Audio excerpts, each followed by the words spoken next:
ಸರ್ಕಾರಿ ಶಾಲೆಗೆ ಮಕ್ಕಳನ್ನ ಸೇರಿಸಲು ಕ್ಯೂ ನಿಂತುಕೊಂಡಿದ್ದಾರೆ ಪೋಷಕರು. ಮಂಡ್ಯದ ಕೆಆರ್ಪೇಟೆಯ ಕೆಪಿಎಸ್ ಶಾಲೆ ಬಳಿಯಲ್ಲಿ ಫುಲ್ ಕ್ಯೂ ಇದ್ದಾರೆ. ಸರ್ಕಾರಿ ಶಾಲೆಗೆ ಮಕ್ಕಳನ್ನ ಸೇರಿಸಲು ಕ್ಯೂ ನಿಂತುಕೊಂಡಿದ್ದಾರೆ ಪೋಷಕರು. ಪ್ರೈವೇಟ್ ಅಲ್ಲ, ಸರ್ಕಾರಿ ಶಾಲೆ. ಮಂಡ್ಯದ ಕೆಆರ್ಪೇಟೆಯ ಕೆಪಿಎಸ್ ಶಾಲೆ ಬಳಿಯಲ್ಲಿ ಕ್ಯೂ ಇದೆ.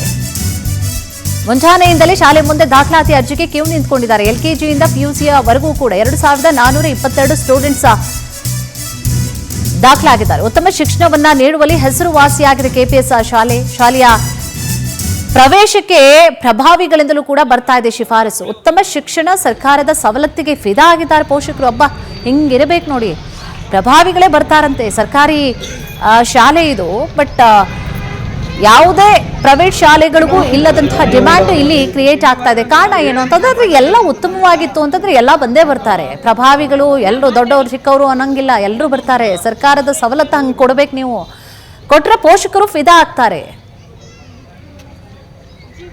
8 ಗಂಟೆ ರಾತ್ರಿಯಿಂದನೇ ಇಲ್ಲಿ ಪಾಪ ಲೈನ್ ಅಲ್ಲಿ ನಿಂತು ಟೋಕನ್ ಪಡಿತಿದ್ದಾರೆ. ಒಂದು ಸರ್ಕಾರಿ ಶಾಲೆಗೆ ಇಷ್ಟರ ಮಟ್ಟಿಗೆ ಪ್ರೀತಿ ಕಾಳಜಿನ ತೋರ್ಸಕ್ಕಂತ ನನ್ನ ತಾಲೂಕಿನ ಸಮಸ್ತ ಪೋಷಕ ಬಂಧುಗಳಿಗೆ ಮೊದಲು ಧನ್ಯವಾದ ಹೇಳ್ತೀನಿ. ಅದ್ರ ಜೊತೆಗೆ ನಮ್ಮ ಜವಾಬ್ದಾರಿಗೆ ಹೆಚ್ಚಾಗ್ತಾ ಇದೆ. ಪೋಷಕರಿಗೆ ನಿರೀಕ್ಷಣೆ ಇಟ್ಟು ಸರ್ಕಾರಿ ಶಾಲೆಗೆ ಪ್ರವೇಶತೆ ಪಡಿತಿದ್ದಾರೆ, ಅದನ್ನು ಉಳಿಸ್ಕೊಳ್ಳುವಂಥದ್ದು ನಮ್ಮ ಶಾಲೆಯ ಶಿಕ್ಷಕರ ಕರ್ತವ್ಯ, ನಮ್ಮಗಳ ಜವಾಬ್ದಾರಿ. ಆ ಕಾರಣದಿಂದ ನಮ್ಮ ಶಾಲೆ ಇನ್ನೂ ಉತ್ತಮ ಬೆಳೆಯೋದಕ್ಕೆ ನಿಮ್ಮೆಲ್ಲರೂ ಸಹಕಾರ ಬೇಕು. ನಿಮ್ಮೆಲ್ಲರೂ ಸಹಕಾರ ಕೊಡ್ತಾ ಸರ್ಕಾರಿ ಶಾಲೆಗಳು ಯಾವತ್ತೂ ಕೂಡ ಶಾಶ್ವತ ಉಳಿಬೇಕು ಅಂತೇಳಿ ನಮ್ಮ